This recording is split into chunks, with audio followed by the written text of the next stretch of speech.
மகரிஷி அகத்தியரே, மனதில் தாங்கள் என் மீது ஆழ்ந்த பக்தி கொண்டீர்கள். அதன் காரணமாக நானும் கால்களில் சங்கிலி அணிந்தேன்.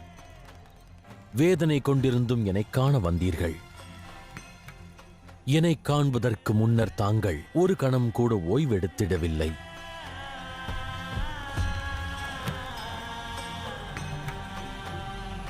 ஆகையால் இக்கணம் முதல் நீரைக் கொண்டு என்னை தரிசிக்க வரும் பக்தர்கள் ஓய்வில்லா யாத்திரையில் என்னைக் காண வந்திட்டால் அவர்களை இந்த அண்ட சராசரமும் தாக் பம் என்ற பெயர் கொண்டு அழைப்பார்கள். தாக் பம் என்ற பெயர் கொண்டு அழைப்பார்கள்.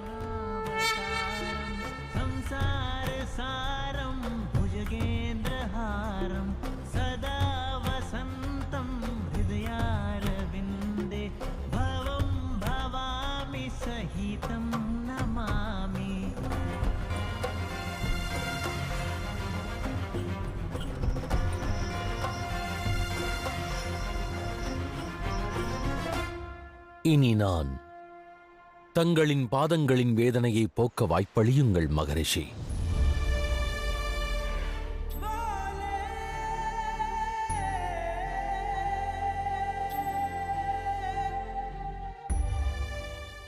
பிரபு, தாங்கள் என்ன கூறுகிறீர்கள்?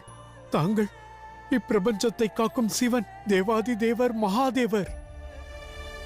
நானோ தங்களுடைய பக்தன் மட்டுமே. தாங்கள் நான் வணங்கும் இறைவனாவீர். தாங்கள் என் பாதங்களை சுத்தம் செய்வீரா? வேண்டாம் மகாதேவா, அவ்வாறு செய்து இந்த அர்ப்பணை பாவம் புரிந்தவனாக மாற்றிவிடாதீர்கள். உங்களை வேண்டி கேட்கிறேன். மகரிஷி அகத்தியரே, எந்த ஒரு பக்தனும் பிரதிபலன் எதுவும் எதிர்பாராதே பக்தி கொண்டிருப்பான். அந்நிலையில் இறைவனுக்கும் மெய்யான பக்தனுக்கும் இடையில் எந்தவித வேற்றுமையும் இருக்காது.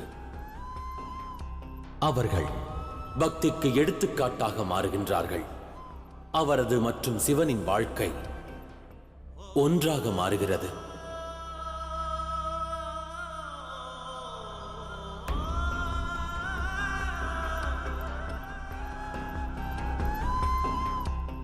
ஆகையால் தங்களுக்கும் எனக்கும் கூட வேற்றுமை இல்லை மகரிஷி. தாங்கள் ஓர் பக்தனாக தங்களின் கடமை ஆற்றினீர்கள். இனி நான் தங்களின் இறைவனாக என் கடமையை நிறைவேற்ற வேண்டும் அல்லவா? பிரபு, நான் தங்களின் பாதங்களை நீரால் சுத்தம் செய்ய விரும்புகிறேன். மகரிஷி அகத்தியரே, சிவன் வேண்டும் இவ்விருப்பத்திற்கு அனுமதியுங்கள். மகாதேவா,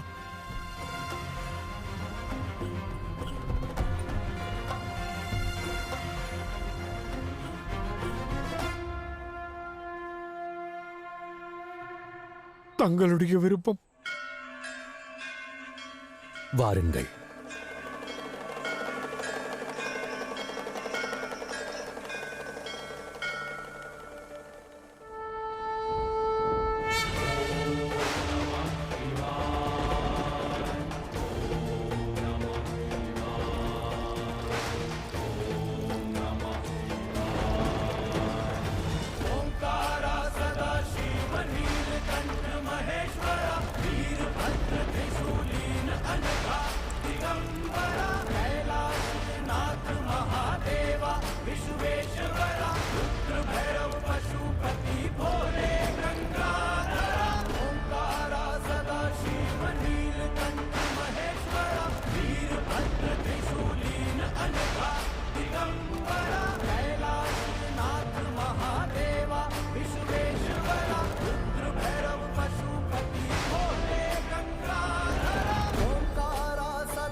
மகாதேவா, कैलाशनाथ महादेवा विश्वेश्वरा रुद्र भैरव पशुपति भोले गंगाधरा ओंकारा सदा शिव नीलकंठ मेघा दिगंबरा कैलाशनाथ महादेवा विश्वेश्वरा रुद्र भैरव पशुपति भोले गंगा ஹர ஹர மகாதேவா. ஜிம்ராசுரன் ஜிம்ராசுரன் ஜிம்ராசுரன் ஜிம்ராசுரன்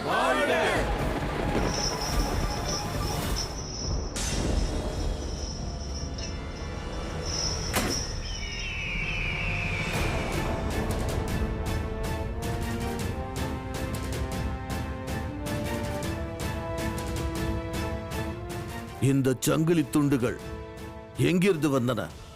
இந்த சங்கிலி துண்டுகள் கைலாயம் சென்று மகாதேவரை காண்பதற்காக அகத்தியர் புறப்பட்டாரே, அப்பொழுது அவரது கால்களில் நீ கட்டியதுதான். அதற்கு வாய்ப்பில்லை. சிவனும் சக்தியும் இருக்கையில் இப்பிரபஞ்சத்தில் அனைத்திற்கும் வாய்ப்பு இருக்கிறது. ஆகையால் தான் கூறுகிறேன், நீ எச்சரிக்கையோடு இருக்க வேண்டியது அவசியம். அகங்காரத்தை துறந்து உனது ஆயுளை காப்பாற்றிக்கொள். அசுர குலத்திற்காக பாடுபடு. அசுரகுரு,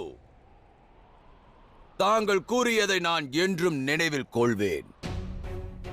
இருந்தாலும் இக்கணம் நான் தனிமையில் இருக்க விரும்புகிறேன்.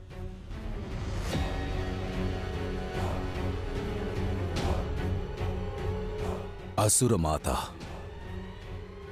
தாங்கள் தாலாட்டு பாடி என்னை உறங்க வைப்பீர்களா? ஜிம்ராசுரா, சூழ்நிலையின் முக்கியத்துவத்தை புரிந்து கொள்ள முயற்சி செய். அமைதியாக இருங்கள். கேட்கவில்லையா? தேவாதி தேவருக்கு இப்பொழுது தனிமை தேவை. வாருங்கள். ஜிம்ராசுரா, அசுரமாதா, குருதேவா, இனியும் காலம் கடத்தாமல் நம்மிடம் இருக்கும் இவனையே புதிய அசுர அரசனாக மாற்ற வேண்டும். தாங்கள் தேவாதி தேவர் மகாதேவர். நானோ ஒரு சாதாரண ரிஷி. ஆனால் தாங்கள் இன்று செய்த காரியத்தை இவ்வையகம் காலம் உள்ளவரை நினைவில் கொள்ளும். சேவை ஒன்றுதான். சிவனின் மனதில் இடம் பிடிப்பதற்கு மார்க்கம் என்று நினைப்பார்கள்.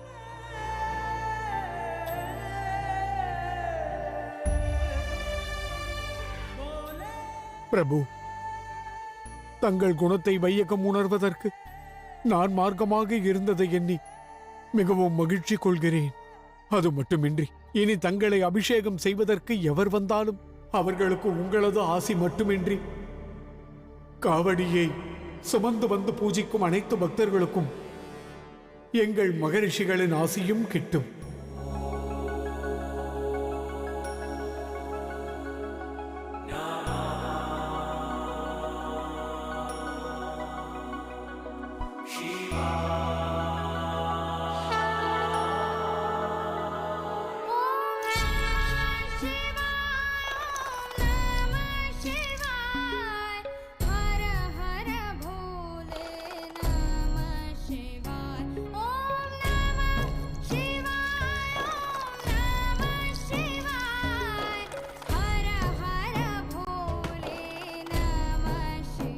ஹர ஹர மகாதேவா.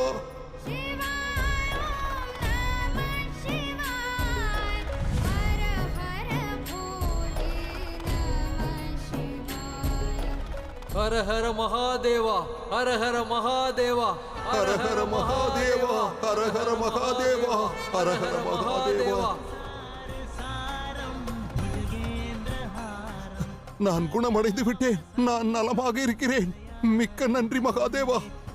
ஹர ஹர மகாதேவா, ஹர ஹர மகாதேவா, ஹர ஹர மகாதேவா. மகரிஷி அகத்தியரே, இன்று தங்கள் வாயிலாக மற்றொன்றும் நிரூபணமானது. நம் மனதில் எந்த அளவிற்கு சேவை குணம் உள்ளதோ அதே அளவிற்கு மகாதேவரின் வாசம் இருக்கும். நிச்சயமாக நாராயணா. மகரிஷி அகத்தியரே, தாங்கள் கொண்டிருந்த வேதனை அகன்றதெனில் தங்கள் வருகைக்கான காரணம் கூறுங்கள்.